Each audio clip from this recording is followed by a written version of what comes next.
All right, welcome back. Let's get started. Looks like Fried Foxy is already here. And yes, I'm sorry, Foxy. Yesterday I got home from school and I was so destroyed. I just couldn't do anything. So I did not have a chance to stream yesterday. Let's look at this game. 34 moves. It's between Fischer and Dragoljilminik. I do not know this person, but it's Eco Code 99, so I don't know which one that is, but I think it's one we haven't done yet. So we're looking at Najdorf, so it's going to be C5. It's going to be D6, and then we're going to take. They're going to take, and we're going to threaten their pawn, and they're going to defend it, and then we play. Oh no, it's another bishop g5. I was purposely picking one that's not. If it's a poison pawn, we're actually going to abandon this game and find a different one. I think we've seen enough poison pawn for now. Okay, and this is definitely main line for white, and there are two big moves here. Bishop e7 for black, and queen b6. We're going to do bishop e7. Okay, not poison pawn. Great. Yes, I am on the same side as you, Fried Foxy.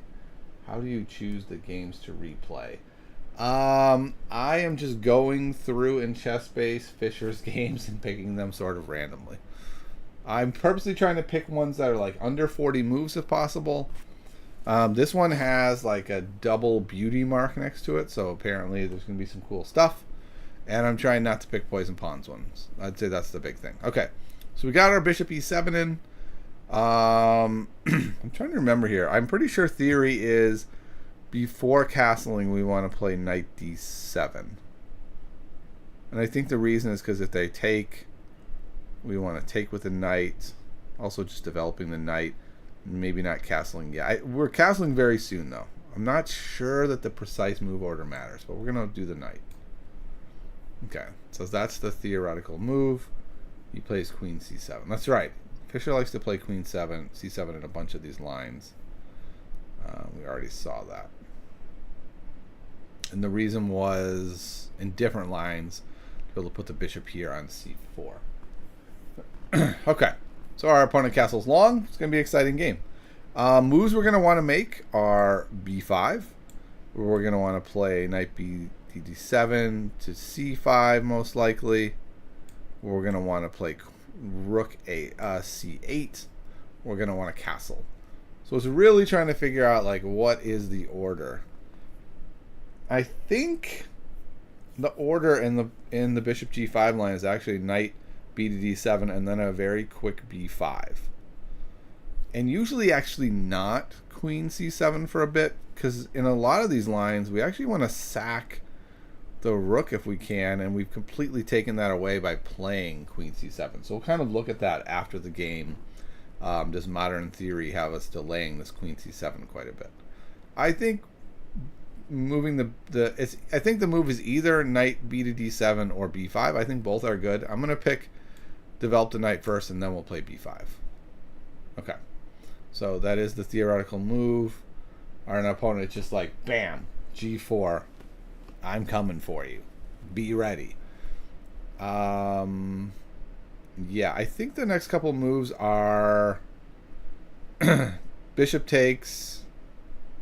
I think the main line is like knight takes, push, knight goes back, f5, and then we take on g5. I think that's what my memory is saying is theory.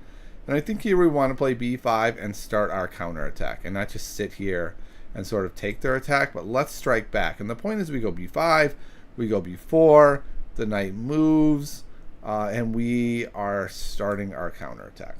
So yeah, that is indeed theory. They take. We could choose to take with the bishop. Theoretically, they would play g5. We could even take the knight on d4. I don't know all the precise reasons why we don't do that, but generally what people do here is take with the knight, which does make sense, puts the knight in a better spot if they don't play g5. So that is indeed theory. They're pushing g5, which is theory.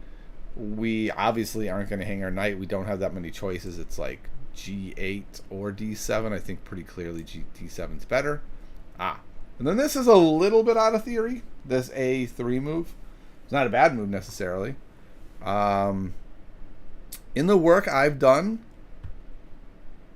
I think modern players here would play rook a to b8, and then we still get to play b4. I don't know if Fischer's going to do that. I don't know if that's a more modern invention. I think it's especially good here since Fischer has already played queen c7, and so playing rook c8 isn't quite as strong here. Just looking at the position after g4 is played is really stressful. I agree, Foxy. My goodness. That would be worrisome. How much delay is there? I'm not sure. It's the minimum, but I think there's an automatic like 5-10 seconds delay, which is very annoying. I would love it if there was no delay. And I'll have to look at that. Maybe you can do no delay. I don't know. But yeah, because of all this, I think it is a great point to dive in a little bit deeper into what Fried Foxy is saying. Like, our opponent has a very scary kingside attack. Chessbase has just let me know a novelty has been played between Duda and MVL. Chessbase, I don't think you understand how I use your program. I guess that's probably a feature I need to turn off. But yeah, it is pretty scary, right? Like f5 is coming, g6, like the pawns are storming down. And so because of that, we really do need to push forward. So I think we're going to play rook a to b8 with the intention of pushing the pawn. Ooh, good. He did that. Ooh, h4. That's not the normal move that I'm aware of. Oh, we need to turn off the hints. Okay, so now we can play b4.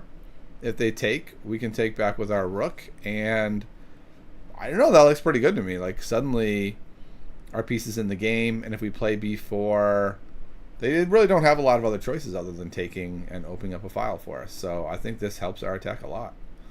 They take. It seems quite clear to me that we just want to take back. Let's do a little calculation just to be sure there's not some wild thing in this position. We always should do that. Knight moves back. No, I don't think there's anything here.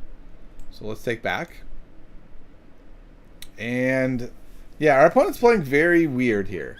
Like Foxy was saying, like, oh my goodness, this looks scary. Their pawns are storming down, and they're like, oh, no, I'll just play a3. Then I'll develop this bishop. I'll play h4 for no reason. This feels like somebody who doesn't really fully understand how to attack with white in the bishop g5 line. This could be because theory's still developing, or this could be I'm totally wrong, and this is a very viable approach. It just doesn't seem very fast to me. It feels like black is going to land their attacks much sooner. So we've made the easy moves, I feel like. Now it's getting a little tougher. Like, how do we want to proceed with this attack? Do we want to do something like rook a4 and try to like sneak in the back side? Do we want to go like queen b6 threatening b2? Do we want to go queen a5, both being able to defend and come around the back? I'm not sure. Okay, this is where my inexperience with the Najdorf comes in. I haven't executed a lot of these attacks yet, and what I'm nervous about is the king just kind of scampering away, going king d2, king e1, bye, nice attack. I'm just going to hide over here on the other side. That's what I'm really worried about. And I'm not seeing a great way to just straight up prevent that. So then I'm thinking like, you know, maybe I just want to develop my bishop onto this diagonal, which, by the way, look how strong this looks. They cannot play e4. That's a pinned pawn. That looks very nice, especially now that the rook is out of the way. The rook can still harass the king without trapping or without having the bishop trap it or block it. The knight moving up to c5 looks very promising to be able to get in the attack. So this is a move where I'm not entirely sure. What is the miniature board for? I have no idea. I don't know what the miniature board is for. I don't know Chessbase that well yet. I'm still working on it. All right, I think I want to go bishop b7. This is a very common move. And I think maybe with that we'll castle short and put the other rook on c8. Okay, so the engine says that's actually a mistake. It's not a good move. Okay. The reason is because... No, it doesn't give a reason. Okay. It seems like a pretty good move to me.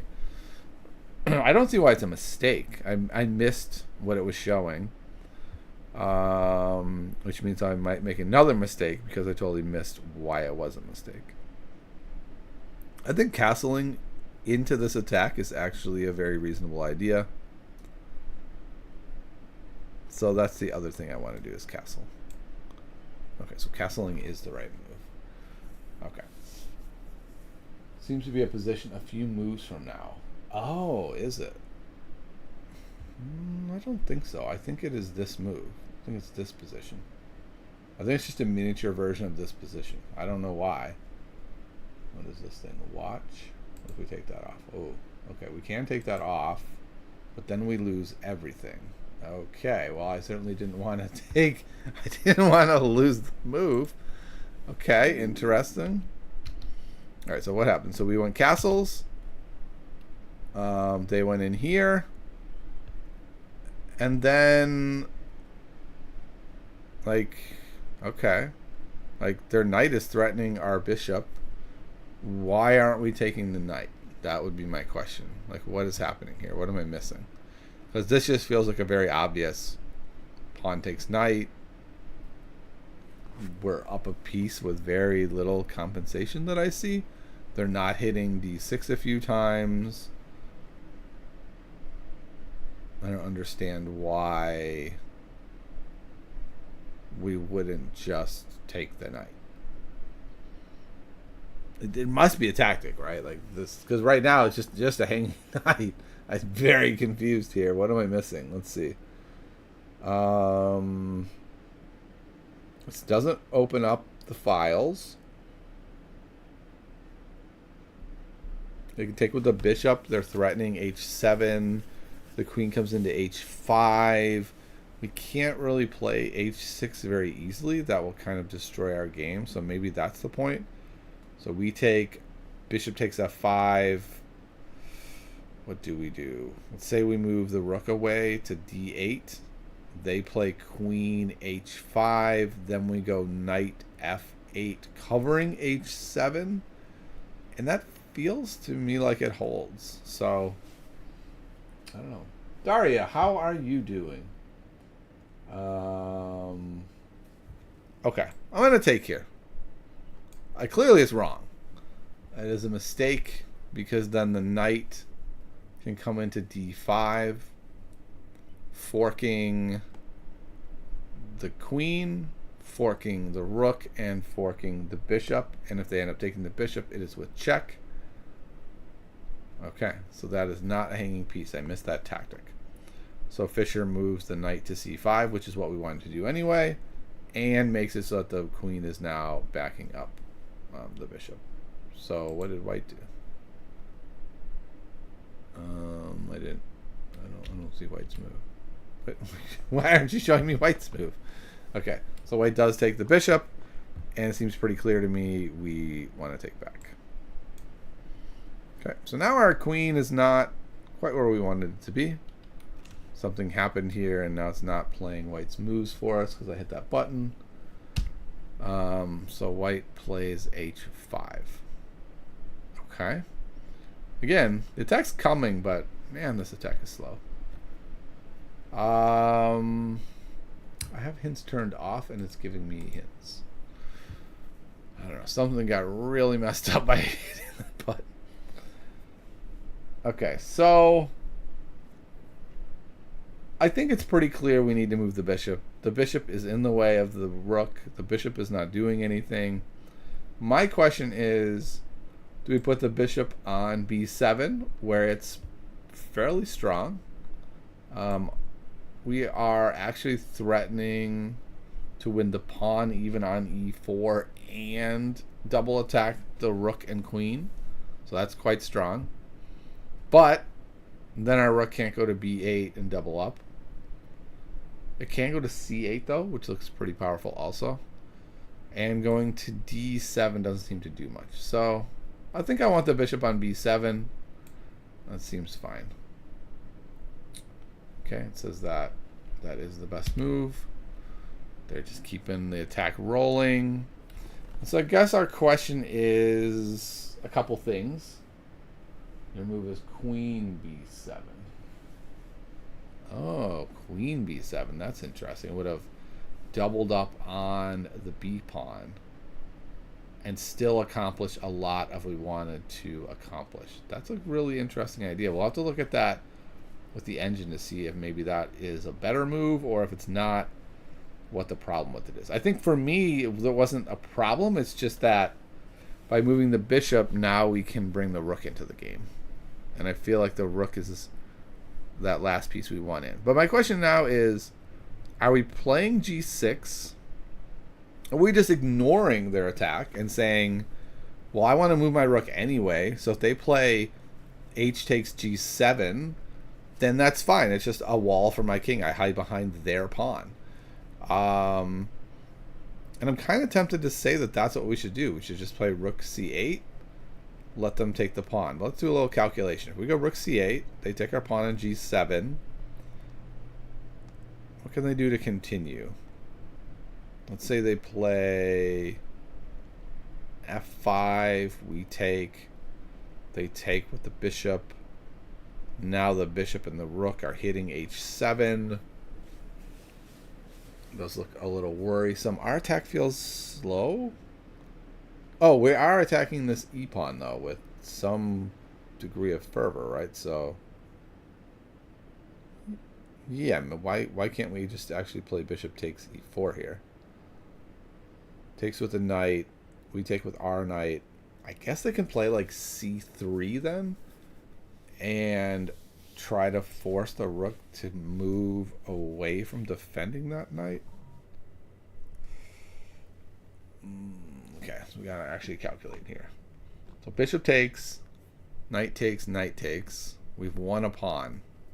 It feels pretty whatever in this position, right? You look at this position where you're like, our king is in danger, their king is kind of in danger, I won a pawn. It's like, I don't know that that's what we're looking for. But the bigger question is, what if they play c3 and kick our rook? I feel like we could probably play rook a4, threatening the check. That's going to be all right. I think taking is a good idea on e4. We can always play d5 to sort of cement things. And like I said, I don't think I mind h takes g7. Okay, Foxy says I wanted the bishop holding up f5, developing to d7. Okay, that's an interesting idea. All right, so let's do bishop takes. It says that this is the best engine move, and that is what Fischer did. Takes. Oh, you know what I didn't think about? Oh, we could just take with the rook. We don't have to take with the knight and like leave it kind of loose like that. But I kind of think that's right. I think we take with the knight, play d5, and we're kind of in business over here. Also now we can play rook c8, hitting that pawn. What would be the advantage of playing rook takes e4? We would be hitting f4. Yeah, I don't think I like that. I think I want to take knight takes knight. It looks a little bit dicier, but I think it's good. Okay, it says that this is the best move. They take, and we don't care. We were going to move our rook anyway, so let's move our rook. The question is where, I guess. Like if we go to b8, that's a pretty big threat. I think they can really only handle it by pushing the pawn, in which case then we could go to c8 if we want. So I think we should do the biggest threat here. Whoa, that's a game-losing mistake. Wow, that's fascinating. So it was a game-losing mistake because they could play bishop f5 and do the attack that I was already talking about on the h file. Well, why can't they do that if we play rook c8? They move the bishop over. Is it because we can go then queen c7 and threaten mate? But they could just play c3.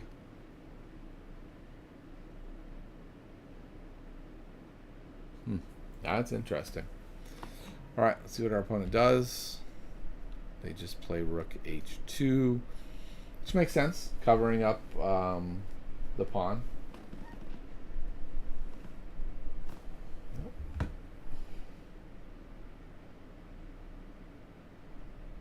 Oh, wow. Okay. I forgot about that. The parenting things. Don't worry. Okay.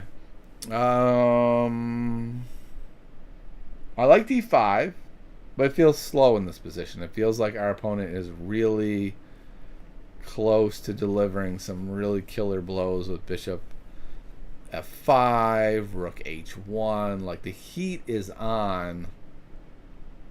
I think I like queen b7. Ooh, queen b7 is really interesting. Now we have discovery opportunities. I'm not seeing good ones, though. Like, I was hoping I could pull the king. Like, I was hoping rook b2 would pull to a forking square, but it doesn't. The forking square is d2, but we can't get the king to either b1 or b3. I think we want to put some pressure on bringing the queen over here. Let's try it. Queen b7, and my move is okay, it says. What? Why did it make several moves? I did not want that. Okay, so instead, the computer says we should go rook a4, which is a big threat. It's actually threatening mate, right? Because our knight is actually controlling d2. So the rook has, or the king has to move over. So can we add to that threat by like queen c7, queen a5? Seems reasonable. I think I saw computer plays d5, which seems very strange to me. I don't know why we would do that here. Maybe the reason is because b3 will be problematic for the rook, then the rook would have to move. So I guess it does make sense that we want to play d5 here to solidify. I didn't even want to play d5. I saw the computer said I was supposed to play d5. They convinced me to do it. It says that it's an okay move, but black loses 1.7. And that's what Fischer did as well. Wow. c4 seems... What? c4 seems bananas to me. I don't understand this move at all. Rook takes c4. How is that not just like a very strong move? I don't understand. Okay, we're gonna do it. We're gonna rook take c4. Says it is not good. The bishop will just swing back to f1 and kick the rook. Okay, I mean, I was fine with that. I was going to move the rook to b4, continue attacking the king. This looks fine as well. Though, what are we doing with the double rooks, right? Both entry squares are covered. So that's a bit unclear to me. The bishop does come back. It feels like the rook wants to go back to a4. So I don't know. We do have the fork with the queen now. Oh, wow. Does this win? Does rook c1 win? Rook c1, rook takes c1, knight e2 check.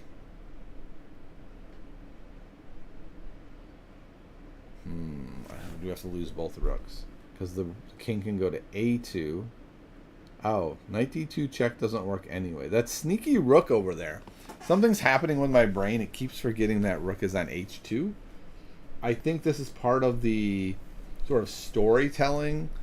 The story for me is not usually a rook on h2, and so I keep forgetting somehow that it's there. Perhaps h takes g7, rook c8, bishop f5, rook takes c2, wins the queen. Wow. That is a long line, man.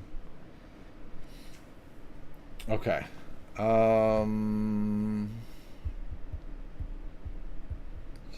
So It looks like rook c1 doesn't work. I feel like rook b4 was fine, or rook a4. I think either one looks like they're good. The problem, I'd like to play queen b4.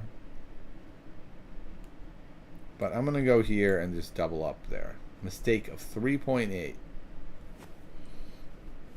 Okay. It also says it's okay. The engine move is knight to c3. So best engine move. Wow, that's a bold move. Knight c3 takes. Maybe check on b7. That's something we'll have to look at afterwards, I guess. But this, I guess, is Fischer's move. So I played Fischer's move. Computer says it's terrible. I think we're losing now because queen h7 is going to lose. Is going to win the game. Almost feels like it has to be a big sack here. Oh, can't even. Okay, we can play knight c3. I guess the first question is, are we about to be mated? And we are. Queen h7 is actually checkmate. So, yeah. Let's keep that in mind. So that means we have to do something big. Knight c3 is pretty big. The king has to move unless they're willing to give up the queen. So the king moves to the a file. Let's say to a3. Rook goes to a4.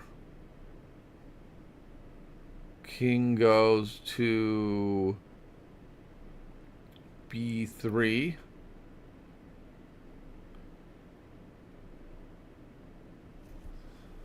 And I think queen b4 is mate. So I'm looking at knight over to here, assuming they're not going to take with the queen. Oops, I can't move the other pieces.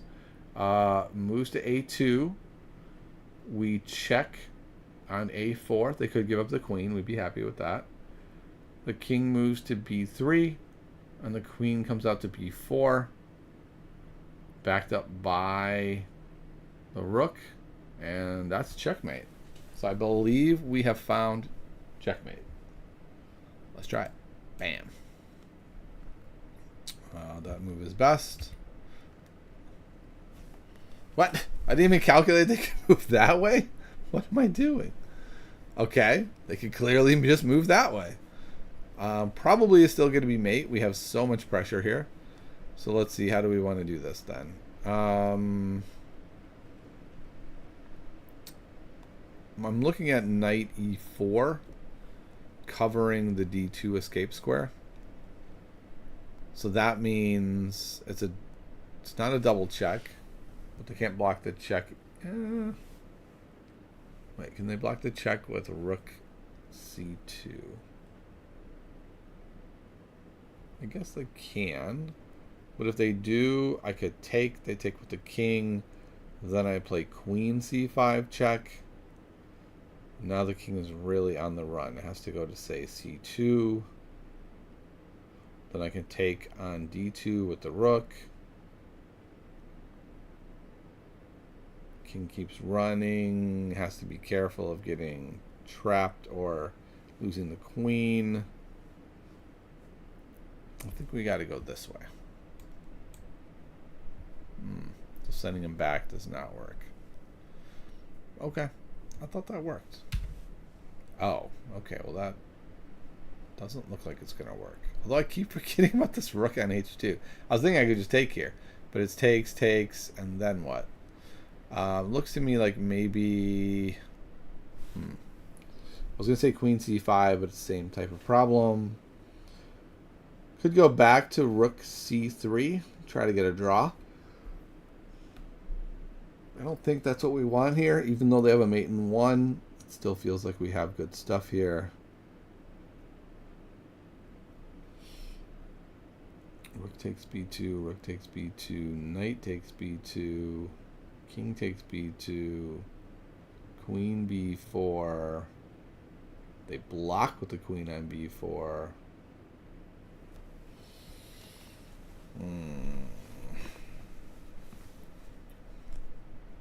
We could also just play rook b8 and then get checkmated. So I have to remember that that is the deal. We're in checkmate territory. I don't know. I think it has to be rook b8, but it doesn't look that great to me. Looks like it doesn't quite work. And then we're down a full knight, and we're basically lost. So I really want to make this work if I'm going to do it.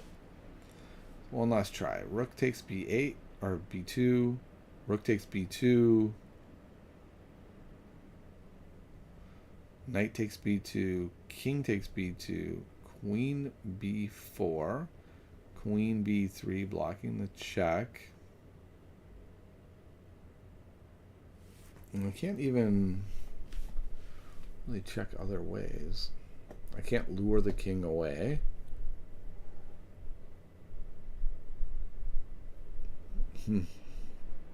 I can't really find it, but my intuition says this is right. My calculation is not supporting my intuition. Okay, so then the question here is, maybe the problem is the answer is queen a. Oh, queen a3 does not work. The queen is covering that. Okay, we're gonna go like this. Okay, so that's where my calculation broke down. I mean, it didn't break down. I thought that didn't work. And I can go this way. Ugh, that's not that hard of a move to find. I think the problem is I was like all in on trying to find mate. Though this might still lead to mate.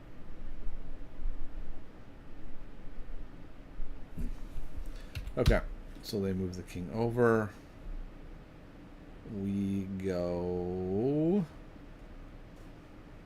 If we take the rook, they take back, we are down a full piece.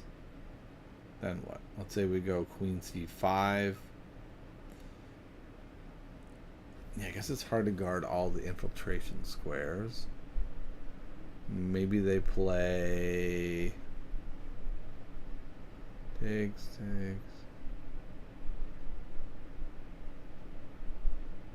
So knight takes, king takes, queen c5, and then queen d3.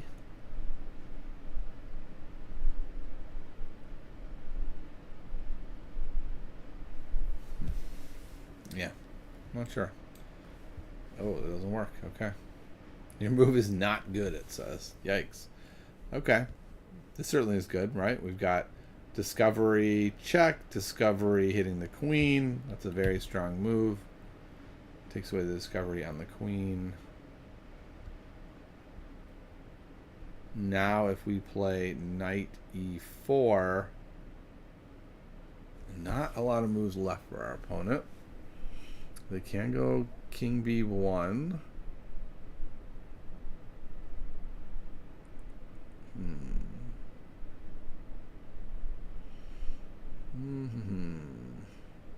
If we go knight a2, no, I don't love that. What about knight e2?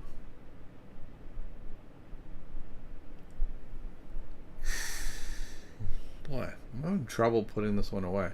What about actually queen a1?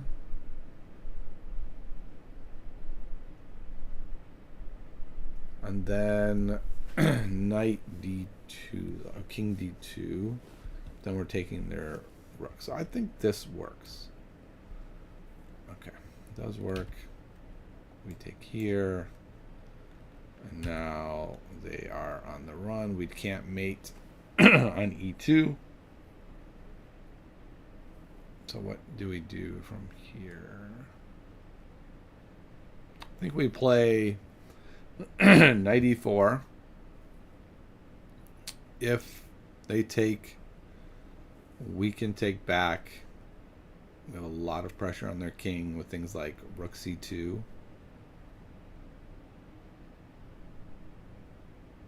Yeah, I think that's the way to go. This bishop is kind of holding everything together. And if they don't trade it off, then we have things like queen f2. Oh, is that the end of the game? So this is the end of the game. So, there we go. Knight A4, King B1, Rook B2, King B2, Knight C3.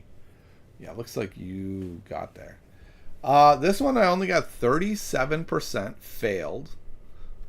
Wow. But I did get 3 of 3 on the tactical moves, but I had 6 losing mistakes. So let's go through the notation. It doesn't look like it saved the moves that I put in, which is interesting. Okay, so the first question is, open the openings book. Queen C7 is actually the #1 move here, according to the openings book, by a wide margin. Okay, so that is something I need to get straight then for myself. Is that what I'm doing? And then knight, and then G4 and B5. So according to the openings book, this is perfect main line theory. So I need to look at it. Would you look at my line for justifying Rook C8? Yes. When does that come in? Okay. So takes, we're very much in main line theory, and this is where we have our deviation. The main line is normally here, moves over, knight comes in, and then and then the next move is here, hitting this, and then like hit this. This is about as far as I know. Well, he didn't do that. It's kind of a weird, slower approach, which is the second most common move, but it's way, way down, and the results are much worse.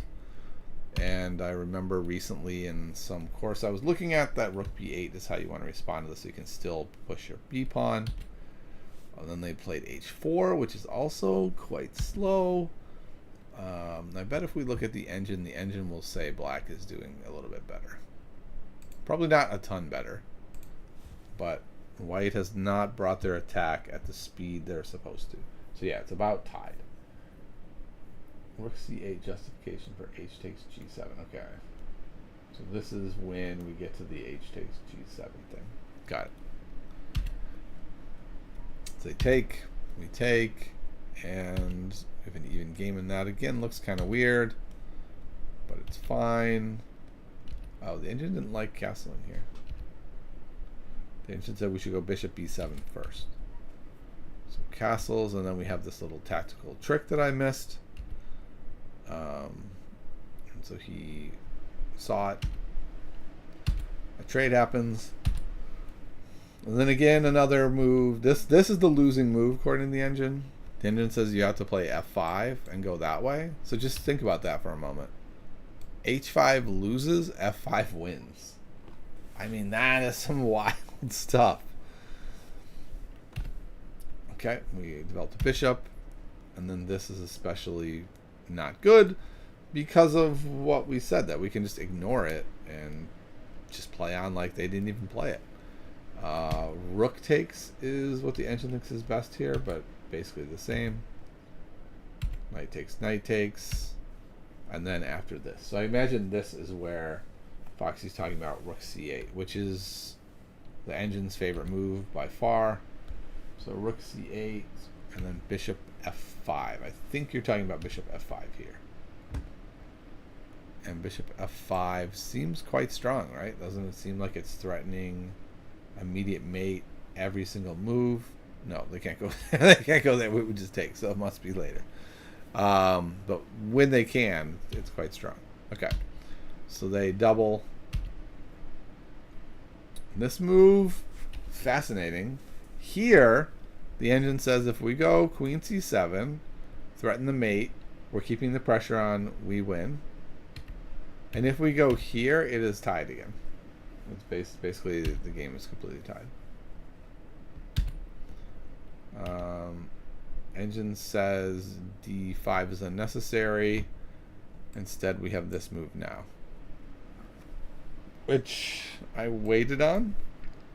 This just doesn't look like it is enough. But the computer says this is crushing, that this is 6 because we go here, the queen comes in, and it's basically unstoppable mate. Like, let's say they just ignore it and head on with their plans and do something like this. we just go here, and we're going to mate them. So, very interesting stuff there. Missed that. Wait, no. Let's go back. Okay, so they went there. Rook a4. The king just moves over, and now, again, the knight moves the right move. Wow, it's -9 now. Holy moly. Apparently, according to the engine, this is just unstoppable attack now. White has really slowed down their attack, and black has really picked up steam. And now it's a mate in 1, but it's just a hair too late. We're able to get all our pieces in, sack the rook, bring the queen in, and that move just ends the game. Interesting to say it ends the game there. Let's say they take, and I was thinking we would take back. The engine says we would go this way, and then probably take it with the queen.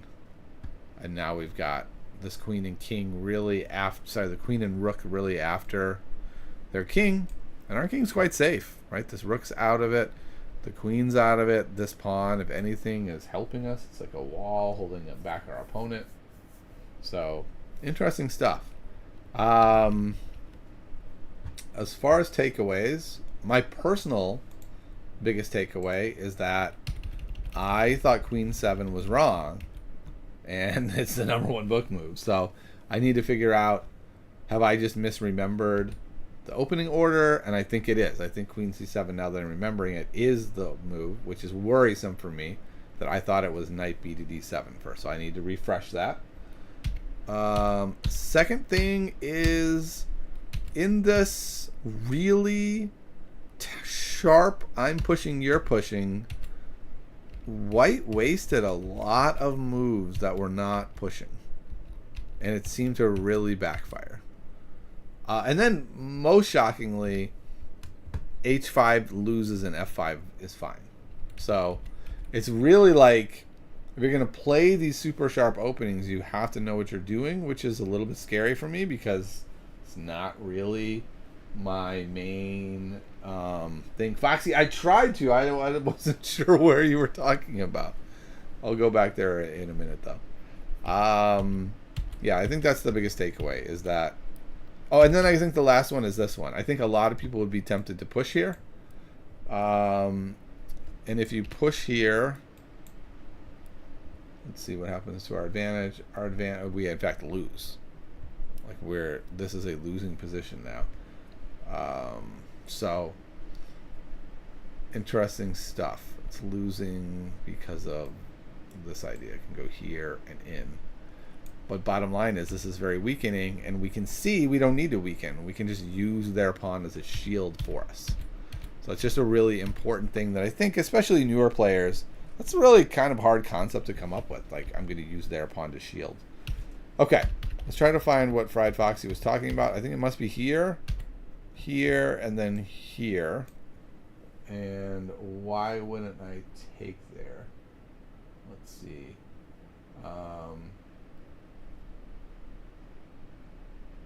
Rook takes c2. King takes c2. Queen c7 check. King d3. Yeah, this does look pretty promising. Queen c3 check. Ooh, it must not be here because the pawn would take. So it must be a different spot. But yeah, interesting. I'm not quite sure what move Foxy is talking about. I'm not sure. But interesting stuff. Don't look at it. Okay, fair enough.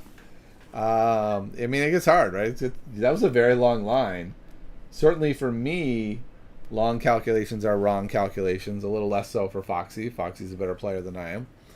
But yeah, that was an interesting game. Again, my takeaways are theory. Man, my theory is not where I want it to be, which is not that shocking. I'm still pretty new to the Najdorf.